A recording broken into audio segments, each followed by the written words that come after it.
বছরের সেই পুরনো কোনো নিহত ব্যক্তির জন্য জাতীয় শোক দিবস পালন করার কোনো অর্থ হয় না। এই জন্য 15ই আগস্ট শোক দিবস বাতিল ঘোষণা করে একটি ঐতিহাসিক সিদ্ধান্ত গ্রহণ করেছে। এজন্য আমি অন্তর্বর্তীকালীন সরকারকে ধন্যবাদ জানাই।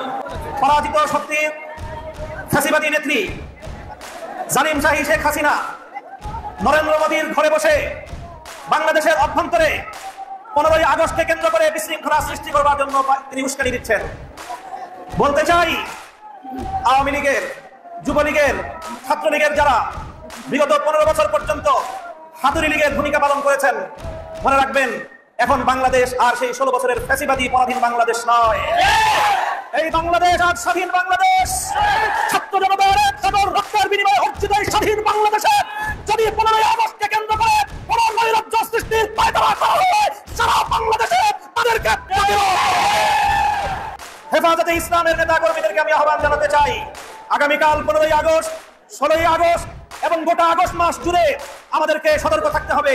আওয়ামী লীগের রাজনীতি হলো প্রতিহিংসার রাজনীতি।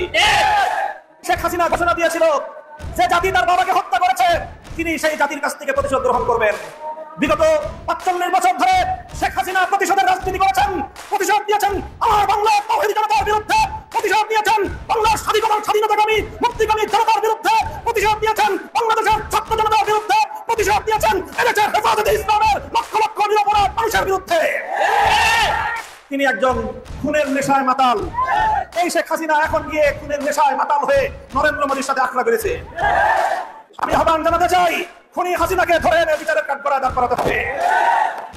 প্রিয় সাথী ও বন্ধুগণ, ইনশাআল্লাহ